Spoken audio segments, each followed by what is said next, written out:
శ్రీరామ జయ రామ జయ జయ రామ శ్రీరామ జయ రామ జయ జయ రామ శ్రీరామ జయ రామ జయ జయ రామ శ్రీరామ జయ రామ జయ జయ రామ. భగవద్భక్తులారా, విష్ణు ప్రేమికులారా, హనుమత్ చరితామృతము అనేటువంటి పరంపరలో భాగంగా ఈరోజు మనం శ్రీ ఆంజనేయ స్వామి వారి బాల్యంలో జరిగిన ఒక అద్భుత సంఘటన గురించి తెలుసుకోబోతున్నాం. ఒకనాడట అంజనాదేవి పిల్లవాడిని ఇంట్లో వదిలి పండ్లు ఇతరమైన వస్తువులు తెచ్చుకోవడానికి ఆవిడ వనంలోకి వెళ్లారట. పిల్లవాడు తల్లి దగ్గర లేకపోవడం వల్ల బాగా ఆకలి ఎక్కువైనందువల్ల బాగా ఏడ్చేశాడట మన చిట్టి తండ్రి. ఆహా, బాల్యంలో ఆంజనేయ స్వామి చూడండి ఎంత ముద్దుగా ఉన్నాడో. శ్రీకృష్ణ పరమాత్ముడి బాల్యం గురించి తెలుసుకుంటాం, కానీ ఆంజనేయ స్వామి చూడండి ఎంత ముద్దులొలుకుతూ ఉన్నాడోనండి. శ్రీరామ జయ రామ జయ జయ రామ శ్రీరామ జయ రామ జయ జయ రామ శ్రీరామ జయ రామ జయ జయ రామ శ్రీరామ జయ రామ జయ జయ రామ శ్రీరామ జయ రామ జయ జయ రామ. పిల్లవాడు తల్లి దగ్గర లేకపోవడం వల్ల బాగా ఆకలి ఎక్కువై అప్పుడే ఉదయిస్తున్న సూర్యుణ్ణి చూసి అది పండు అని ఆశతో రవి మీదకు ఎగిరాడట. లేత సూర్యుని రూపంలో ఉన్న బాలుడు సూర్యుని మీదకు ఎదురుగా ఎగిరాడు. పట్టుకుందామనే కోరికండి సూర్యుణ్ణి. అలా ఎగురుతూ ఉంటే దేవదానవ యక్షులందరూ కూడా ఆశ్చర్యపోయారట. ఈ మహోత్తమ ఆకాశం మీదకి ఎగురుతున్న వాయుపుత్రుడి వేగం వంటి వేగం వాయువుకు గాని గరుత్మంతుడికి గాని ఆఖరికి మనసుకు గాని లేదటండి. అంత వేగంగా ఎగిరాడట మన ఆంజనేయ స్వామి. శిశువు యొక్క గమన ప్రకారం ఇప్పుడే ఇలా ఉంటే యవ్వనంలో బలం పుంజుకున్నాక ఇంకా ఎంత ధైర్యవంతుడు, శౌర్యవంతుడు, బలపరాక్రమవంతుడు అవుతాడు అని దేవదానవ యక్ష కిన్నెర కింపురుషులు అందరూ అనుకున్నారటండి. ఆ విధంగా దూకి ఎగురుతున్న ఆయన్ను తండ్రి వాయుదేవుడు అనుసరించాడట. ఓహో, తన పిల్లవాడికి ఏమైనా ఇబ్బంది కలుగుతుందేమో అని తండ్రి కూడా వెనకాలే వెళ్ళాడు. సూర్య కిరణాల రశ్మి నుంచి చల్లటి పిల్లవాయువులను వీస్తూ అతనికి ఇబ్బంది లేకుండా చేశాడట.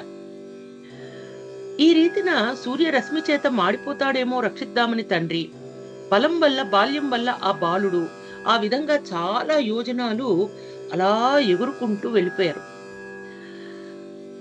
అలా వెళ్ళి సూర్యుని సమీపానికి చేరారు. ఇతడు శిశువు.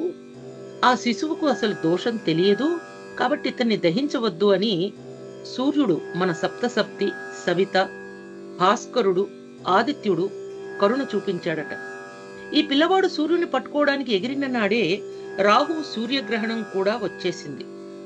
సూర్య రహతం మీద ఆ బాలుని చేత పరాభూతుడై రాహువు తాను సూర్యచంద్ర మర్దనుడైనప్పటికీ తొలగిపోయి ఇంకొకడెవడో వచ్చేశాడు సూర్యుడిని పట్టుకోవడానికని చెప్పి భయంతో బాధతో ఇంద్రుని భవనానికి వెళ్ళాడట. అతని కనుబొమ్మలు ముడిపడ్డాయి.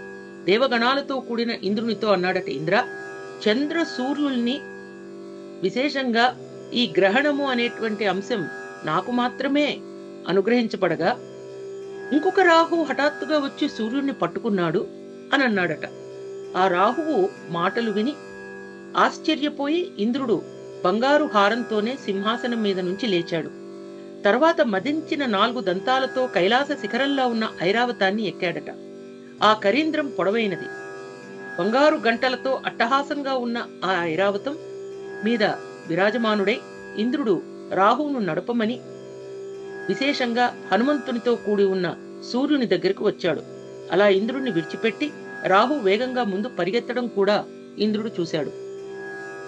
భగవద్భక్తులారా, ఇంద్రుడు, రాహువు, ఆంజనేయ స్వామి విశేషంగా ఎక్కడున్నారమ్మా అంటే సూర్యుని వద్దకు వెళ్లారు. ఇదేనండి. దీని తదనంతరం చాలా ఉద్వేగభరితంగా, ఉద్విగ్నంగా ఉంటుంది కథామృతం అంతా.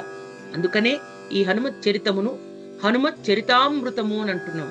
భగవద్భక్తులారా, రాహువు, ఇంద్రుడు, హనుమంతుల మధ్య అంటే హనుమంతుడు బాల్యంలోనే చూడండి ఇంద్రుణ్ణి, రాహువును, సూర్యభగవాను చేరుకుని ఎదిరించారు.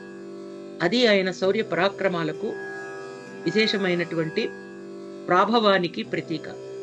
శ్రీరామ జయ రామ జయ జయ రామ. తదనంతర కథాగమనాన్ని హనుమత్ చరితామృతంలోని తరువాయి భాగంలో తెలుసుకుందాం. అంతవరకు శ్రీరామ జయ రామ జయ జయ రామ శ్రీరామ జయ రామ జయ జయ రామ. జై శ్రీరామ్.